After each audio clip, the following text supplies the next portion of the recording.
Hello guys, അപ്പോൾ ഇന്നൊരു ഞായറാഴ്ച ദിവസമാണ്. അപ്പോൾ പതിപോലെ തന്നെ ഇന്ന് ഞങ്ങൾ നേരം വൈകിട്ടാണ് എണീച്ചത്.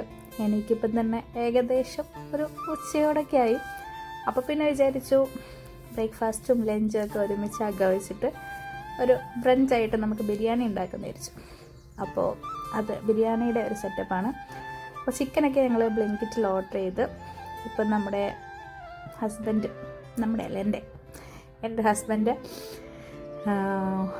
ഓണിയൻ ഒരു വലിയ 4 ഉള്ളിയോളം എടുത്തിട്ട് കട്ട് ചെയ്യാൻ കൊടുത്തു ഞാൻ.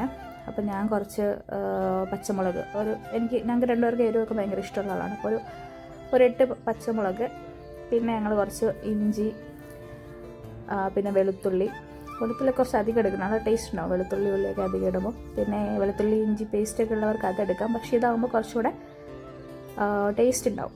ഓക്കെ, പിന്നെ ഞങ്ങൾ നന്നായിട്ട് ചതച്ചെടുത്ത് അപ്പോൾ ഇത് രണ്ടും ഞങ്ങൾ മാറ്റി വെച്ചു. അതിന് ശേഷം കുറച്ച് തക്കാളി മുറിച്ചിട്ടു, അതൊക്കെ ഒരു പ്ലേറ്റിലാക്കി വെച്ചു. ഓക്കെ, പിന്നെ നമുക്ക് വേണ്ടത് നമ്മുടെ ഈ ഉള്ളിയാണ്. ഉള്ളി അപ്പോഴത്തേക്ക് ഞാൻ ഇതൊക്കെ ശരിയാക്കുമ്പോഴത്തേക്ക് ഹസ്ബൻഡ് ശരിയാക്കി കൊണ്ടുവന്നു. ഇതിൽ നിന്ന് വളരെ നേർത്തിട്ടുള്ള സാധനം, നേർത്തായിട്ട് അരിഞ്ഞത് ഞാൻ കുറച്ച് മാറ്റി വെച്ചു ഉള്ളി. അപ്പോൾ ഇത് നമ്മുടെ ചിക്കനാണ്. അപ്പോൾ ചിക്കൻ ഞാൻ നേരത്തെ മാരിനേറ്റ് ചെയ്ത് വെച്ചിട്ടുണ്ടായിരുന്നു. അതിന് ശേഷമാണ് എനിക്ക് ബിരിയാണി ഉണ്ടാക്കിയാലോ എന്ന് വരെ തോന്നിയത്. പിന്നെ നമ്മൾ കുക്കർ ബിരിയാണിയാണ് ഉണ്ടാക്കുന്നത്. അപ്പോൾ കുക്കറിൽ കുറച്ചധികം ഓയിൽ, സൺഫ്ലവർ ഓയിൽ, പിന്നെ കുറച്ച് നെയ്യ് കുറച്ചധികം എടുത്താൽ ടേസ്റ്റ് ഉണ്ടാവും. പിന്നെ നമ്മൾ നേരത്തെ ചെറുതായിട്ട് അരിഞ്ഞു വെച്ച ഉള്ളിയില്ലേ, അത് ഇട്ട് നന്നായിട്ട് പൊരിച്ചെടുക്കണം. ഓക്കെ, നമുക്കിത് ഗാർണിഷ് ചെയ്യാനൊക്കെ വേണ്ടിയിട്ടാണ് നമ്മൾ ഈ ഉള്ളി എടുക്കുന്നത്. അപ്പോൾ നല്ല ഹൈ ഫ്ലെയിമിൽ തന്നെ നന്നായിട്ട് വറുത്തെടുക്കുക ഈ ഉള്ളി. അപ്പോൾ കുറച്ചധികം നേരം വേണ്ടി വരും ഇതിങ്ങനെ ആയിട്ട് വരാൻ. അപ്പോൾ ഇതേ കാണാൻ പറ്റും, നല്ല രീതിയിൽ തന്നെ നമ്മളിത് ഫ്രൈ ചെയ്തെടുക്കണം. അപ്പോൾ നന്നായിട്ട് ഫ്രൈ ആയിട്ട് വന്നിട്ടുണ്ട്. അപ്പോൾ നമ്മളിത് കോരി മാറ്റി വയ്ക്കാം. ഓക്കെ, ഇതിന് ശേഷം നമുക്ക് കുറച്ച് അണ്ടിപ്പരിപ്പും മുന്തിരിയും കൂടെ ഫ്രൈ ചെയ്തെടുക്കണം. അപ്പം നമ്മളിത് ആദ്യം നന്നായിട്ട് കോരി മാറ്റി വെച്ചതിന് ശേഷം നമുക്ക് കുറച്ച് അണ്ടിപ്പരിപ്പും മുന്തിരി കിസ്മിസും നമുക്കിട്ടിട്ട് വറുത്തെടുക്കാം.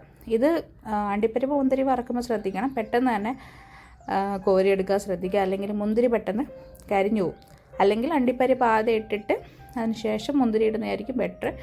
ഞങ്ങൾക്ക് പിന്നെ കുക്കിങ്ങൊക്കെ പഠിച്ചു വരുന്നതുകൊണ്ട് ഇപ്പോഴാണ് ഇങ്ങനെ ഓരോന്ന് ചെയ്യുമ്പോഴാണ് നമുക്ക് ഓരോന്ന് മനസ്സിലാവണത്. അപ്പോൾ നമുക്കിതൊക്കെ മാറ്റി വെച്ചതിന് ശേഷം നമുക്ക് ഇതേ ഓയിലിൽ, അതായത് നെയ്യൊക്കെ മിക്സ് ചെയ്ത് ഇതേ ഓയിലിൽ നമുക്ക് ബാക്കിയുള്ള, നമ്മൾ നേരത്തെ ബാക്കി വന്ന ഓണിയനില്ലേ, ഈ ബാക്കി വന്ന ഓണിയനൊക്കെ നമുക്ക് നല്ല രീതിയിൽ വഴറ്റിയെടുക്കാം. ഇത് നമുക്ക് നമ്മുടെ മസാലയ്ക്ക് വേണ്ടിയിട്ടാണ്. അപ്പോൾ മസാലയ്ക്ക് വേണ്ടിയിട്ട് നമ്മളിത് നല്ല രീതിയിൽ തന്നെ വഴറ്റിയെടുക്കുക. പിന്നെ കുറച്ച് ഉപ്പിടുന്നത് ഇത് പെട്ടെന്ന് വഴണ്ട് വരാൻ കാരണമാവും. അപ്പോൾ അത് നമ്മളിതൊക്കെ ഒരു യൂട്യൂബ് ചാനൽ നോക്കിയിട്ടാണല്ലോ ഉണ്ടാക്കുന്നത്, കാരണം നമ്മൾ ആദ്യമായിട്ട് ഉണ്ടാക്കുന്നതാണ്. അപ്പോൾ എന്തായാലും നമ്മൾ പുതിയതായിട്ടൊരു സാധനം ഉണ്ടാക്കുമ്പോൾ എല്ലാവരും നോക്കുന്ന യൂട്യൂബ് ചാനൽ നോക്കിയിട്ടാണല്ലോ ഉണ്ടാക്കുക. അപ്പം നമ്മളതിൽ യൂട്യൂബിൽ ചേച്ചി പറഞ്ഞത് ഉപ്പൊക്കെ ഇട്ടാൽ നല്ല രീതിയിൽ വേഗം വഴണ്ട് വരുന്നതാണ് പറഞ്ഞത്. അപ്പോൾ അതുപോലെ തന്നെ ഞങ്ങൾ ചെയ്തു, പക്കയായിരുന്നു. അപ്പോൾ അതിന് ശേഷം ഞങ്ങൾ ബാക്കിയുള്ള ഐറ്റംസ് ഇതൊന്ന് വഴണ്ട് വന്നതിന് ശേഷമാണ് നമ്മൾ ചതച്ച് വെച്ച ഐറ്റംസൊക്കെ ഇതൊന്ന് വഴണ്ട് വന്നതിന് ശേഷം ഇടുന്നതായിരിക്കും നല്ലത്. എന്നാലേ ഉള്ളി ഒന്ന് മിക്സായിട്ട് വരാൻ പറ്റുള്ളൂ. അപ്പോൾ ഇതൊന്ന് വഴണ്ട് വന്നതിന് ശേഷം നമ്മൾ ഈ ബാക്കി ചതച്ച് വെച്ച പച്ചമുളക്, ഇഞ്ചി, വെളുത്തുള്ളിയൊക്കെ നന്നായിട്ട് ഇതിലേക്ക് മിക്സ് ചെയ്ത് വഴറ്റിയെടുക്കാവുന്നതാണ്. ഇതിങ്ങനെ ഈ ഉള്ളി, പച്ചമുളക്, അതുപോലെ വെളുത്തുള്ളി, ഇഞ്ചി, ഇതൊക്കെ ഇങ്ങനെ വഴണ്ട് വരുമ്പോൾ ഒരു പ്രത്യേക സ്മെല്ലാണ്, അത് അടിപൊളിയാണ്. അപ്പോൾ അതിന് ശേഷം ഇതൊന്ന് വഴണ്ട് വന്നതിന് ശേഷം നമ്മൾ 2 തക്കാളിയാണ് നമ്മളിവിടെ എടുത്തിരിക്കുന്നത്. അപ്പോൾ ആ 2 തക്കാളി ഇതിൽ നന്നായിട്ട് മിക്സ് ചെയ്ത് കൊടുക്കുക. ഇത് അധികം ഉടഞ്ഞ് ഇതാവണ്ടെന്നാണ് പറഞ്ഞത്. എന്തായാലും നമ്മൾ വേവിക്കുന്ന സമയത്ത് നല്ല രീതിയിൽ ആയി വരുമെന്ന് പറഞ്ഞു. അപ്പം അതിന് ശേഷം നമ്മൾ ഈ ചിക്കൻ മാരിനേറ്റ് ചെയ്യാൻ വെച്ച ചിക്കൻ നന്നായി ഇതിലേക്ക് ചേർത്ത് കൊടുക്കുക. അപ്പോൾ മാരിനേറ്റ് ചെയ്യുന്നതിൻ്റെ വീഡിയോ ഞാൻ ഇട്ടിട്ടില്ല. അതിൻ്റെ മെയിൻ കാരണം എന്ന് പറയുന്നത്, നമ്മളിത് മാരിനേറ്റ് ചെയ്ത് വെച്ചതിന് ശേഷമാണ് എനിക്കൊരു യൂട്യൂബ് ചാനൽ ഉണ്ട് എന്ന് വരെ എനിക്കൊരു ഓർമ്മ വന്നത്. അപ്പോൾ എന്തായാലും ഉണ്ടാക്കുകയാണല്ലോ, അപ്പം അത് വീഡിയോ എടുക്കാമെന്ന് വെച്ചിട്ടാണ് നമ്മളിത് എടുത്തു തുടങ്ങിയത്. അപ്പം മാരിനേറ്റ് ചെയ്യുന്ന വീഡിയോ നമ്മൾ എടുത്തിട്ടില്ല. അപ്പോൾ ഇതിൽ ജസ്റ്റ് ഞങ്ങൾ ചേർത്തത് 1 കിലോ ചിക്കൻ, 1 കിലോൻ്റെ അടുത്തൊരു 900 ഗ്രാം ചിക്കൻ, പിന്നെ അതിൽ കുറച്ച് വെളുത്തുള്ളി, ഇഞ്ചി, പിന്നെ കുറച്ച് തൈര്, പിന്നെ കുറച്ച് ഗരം മസാല, പിന്നെ കുറച്ച് മല്ലിയില, അതിലും കുറച്ച് പുതിനയില. അപ്പോൾ ഇതൊക്കെ കൂടെ മിക്സ് ചെയ്ത് നമ്മളൊരു അരമണിക്കൂർ റെസ്റ്റ് ചെയ്യാൻ വെച്ചിട്ടുണ്ടായിരുന്നു. അതിന് ശേഷമാണ് നമ്മളിത് നമ്മുടെ മസാലയിലോട്ട് ഇടുന്നത്. പിന്നെ ഇപ്പം ഞാൻ മുളക് പൊടിയും ചിക്കൻ മസാലയും കുരുമുളകൊക്കെ പൊടിയൊക്കെ ആഡ് ചെയ്യുന്നുണ്ട്. ഇത് നമ്മുടെ യൂട്യൂബിലെ ചേച്ചി പറഞ്ഞിട്ടില്ല. പക്ഷേ ഞങ്ങൾക്ക് കുറച്ച് എരിവും പുളിയും അങ്ങനെ കുറച്ചൊരു മസാല ടൈപ്പ് ഇഷ്ടമുള്ളതുകൊണ്ടാണ് ഞാനിപ്പോൾ ആഡ് ചെയ്തത്. അപ്പോൾ അതൊന്നും ഇഷ്ടമില്ലാത്തവർക്ക് ഇതൊന്നും ആഡ് ചെയ്യേണ്ട ആവശ്യമില്ല. കുറച്ച് മുളക് പൊടിയും പിന്നെ നമ്മുടെ ചിക്കൻ മസാലയും ഗരം മസാലയൊക്കെ ഞാൻ ആഡ് ചെയ്തിട്ടുണ്ട്. കുറച്ചൊരു ഫ്ലേവർ കിട്ടാൻ വേണ്ടിയിട്ടാണ് അത് ആഡ് ചെയ്തത്.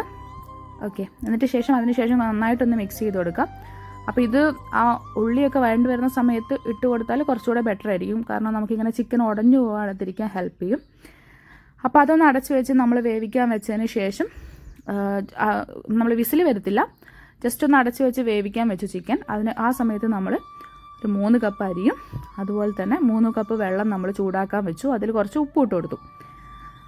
അപ്പോൾ അത് ആ ഒരു വെള്ളം തിളച്ച് വരുന്നവരെ നമുക്ക് വെയിറ്റ് ചെയ്യാം.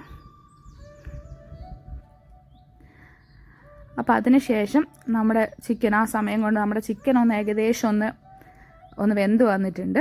അതിൽ വെള്ളമൊക്കെ ഊറി നല്ലൊരു സ്മെല്ലൊക്കെ വരുന്നുണ്ട്. അപ്പോൾ ഈ ചിക്കനിലോട്ട് അപ്പോൾ ഈ സമയത്ത് തന്നെ നിങ്ങൾക്ക് വേണമെങ്കിൽ ഉപ്പൊക്കെ ഒന്ന് ചെക്ക് ചെയ്യാവുന്നതാണ്. ചിക്കനിൽ ഉപ്പുണ്ടെങ്കിൽ ഇപ്പോൾ തന്നെ ആഡ് ചെയ്ത് കൊടുക്കാം. അതിനുശേഷം നമ്മൾ നേരത്തെ വറുത്ത് വെച്ച ഉള്ളി മാത്രം നമുക്ക് കുറച്ച് ഈ സമയത്തൊന്ന് ആഡ് ചെയ്ത് കൊടുക്കാം. അത് നല്ലൊരു ടേസ്റ്റ് കൊടുക്കും കേട്ടോ നമ്മുടെ ഈ മസാലയ്ക്കൊക്കെ. പിന്നെ കുറച്ച് തൈരും കൂടെ ആഡ് ചെയ്യാം. അതിൻ്റെ കൂടെ നമ്മൾ നേരത്തെ ഗരം മസാല കുറച്ച് ആഡ് ചെയ്തുകൊണ്ട് ഇപ്പോൾ അധികം ആഡ് ചെയ്യേണ്ട, കുറച്ച് ഗരം മസാലയും കൂടെ ആഡ് ചെയ്ത് കൊടുക്കുക. എന്നിട്ട് അതിൻ്റെ കൂടെ നമ്മൾ പുതിനയും മല്ലിയും മിക്സ് ചെയ്തിട്ട് നമുക്ക് അതും കൂടെ ആഡ് ചെയ്ത് കൊടുക്കാവുന്നതാണ്. നന്നായിട്ട് മിക്സ് ചെയ്തെടുക്കുക അത് ആഡ് ചെയ്തതിന് ശേഷം. അപ്പോൾ ഇനിയാണ് നമ്മൾ ചെയ്ത ഏറ്റവും വലിയൊരു മിസ്റ്റേക്ക് വരുന്നത്. ഈ വീഡിയോ ഇട്ട ചേച്ചി ആ വീഡിയോയിൽ ഞാൻ പറഞ്ഞത് ഫുള്ളായിട്ട് കണ്ടു, പക്ഷേ ഒരു കാര്യം ശ്രദ്ധിക്കാൻ വിട്ടുപോയി. അതായത് അവർ 5 ലിറ്ററിൻ്റെ കുക്കറായിരുന്നു എടുത്തത്. ഇതാകെ 3 ലിറ്ററിൻ്റെ കുക്കറാണ്. നമുക്ക് 2 പേർക്ക് നമ്മൾ ഇവിടെ 3 ലിറ്ററിൻ്റെ കുക്കർ മാത്രമേ ഉണ്ടായിരുന്നുള്ളൂ. അപ്പോൾ ഇത് ചെയ്തു തുടങ്ങിയതിന് ശേഷമാണ് നമ്മളിത് മനസ്സിലാക്കിയതും. പക്ഷേ എന്തായാലും ഇപ്പം ഒരു റിസ്ക് എടുക്കാന്നുള്ള രീതിയിൽ നമ്മളതിങ്ങനെ അത്രയും ക്വാണ്ടിറ്റിയാണ് നമ്മൾ ഉണ്ടാക്കുകയാണ്. അപ്പോൾ അതിന് ശേഷം നമ്മൾ ആ വെള്ളം ചൂടാക്കി വെച്ച വെള്ളവും കൂടെ ഒഴിക്കുമ്പോൾ തന്നെ എനിക്കൊരു ടെൻഷനായി. കാരണം ഇതിൽ കൊള്ളുമോ എന്നൊക്കെ വിചാരിച്ച് ഞാനൊന്ന് പേടിച്ചു. പക്ഷേ ഇനി വരാനുള്ളത് ഇതൊക്കെ വരട്ടെ വെച്ചിട്ട് അതിലേക്ക് ഫുള്ള് ഒഴിച്ചു. അപ്പോൾ അതിന് ശേഷം നമ്മളത് ഒരു വിസിൽ വരുന്ന വരെ വേവിക്കാൻ വെച്ചു. ഹൈ ഫ്ലെയിമിൽ ഒരു വിസിൽ വരെ വരാൻ വേണ്ടി വെച്ചു. അപ്പോൾ കുറച്ച് പേടിയുള്ളതുകൊണ്ടാണ് ഞങ്ങൾ കുറച്ച് മാറി നിന്നിട്ടാണ് ബാക്കി വർക്കൊക്കെ ചെയ്തത്. അതായത് നമ്മൾ സാലഡൊക്കെ ഉണ്ടാക്കി വെച്ചു, തൈരൊക്കെ ഒഴിച്ചിട്ടുള്ള സാലഡൊക്കെ ഉണ്ടാക്കി വെച്ചു ആ സമയം കൊണ്ട്. എന്നതിന് ശേഷം ഒരു 20 മിനിറ്റൊക്കെ കഴിഞ്ഞിട്ടാണ് വിസിൽ വന്ന് ഓഫ് ചെയ്തതിന് ശേഷം ഒരു 20 മിനിറ്റ് കഴിഞ്ഞിട്ടാണ് നമ്മൾ ഇത് തുറന്ന് നോക്കിയത്. തുറക്കുമ്പോൾ നല്ല പേടിയുണ്ടായിരുന്നു, പക്ഷേ തുറന്ന് കഴിഞ്ഞതിന് ശേഷം അത് അടിപൊളിയായിട്ട് വന്നു. ഞാൻ വിചാരിച്ചു വെള്ളം അധികമായി പോയിട്ടുണ്ടാവും, പക്ഷേ എല്ലാം ഓക്കെ ആയിരുന്നു, പെർഫെക്റ്റ് ആയിരുന്നു. അപ്പം നമ്മൾ പിന്നെ നമ്മുടെ ഉള്ളിയും അതുപോലെ അണ്ടിപ്പരിപ്പും കിസ്മിസും ഒക്കെ ഇട്ടിട്ട് ഒന്ന് ഗാർണിഷ് ചെയ്തെടുത്ത് നമ്മളത് നന്നായിട്ട് മിക്സ് ചെയ്ത് വെച്ചു. അപ്പോൾ നമ്മളിതൊരു തലശ്ശേരി സ്റ്റൈലിലാണ് ഉണ്ടാക്കുന്നത്, അതുകൊണ്ട് നമ്മൾ മിക്സ് ചെയ്യുന്നില്ല. അപ്പം നമ്മൾ മുകളിലാണ് നമ്മുടെ റൈസ് പാട്ടൊക്കെ ഉള്ളത്, അതൊക്കെ നമ്മൾ മാറ്റി വെച്ചിട്ട് നമ്മൾ ഒന്ന് സെറ്റ് ചെയ്ത് വെക്കാമെന്ന് വെച്ചു.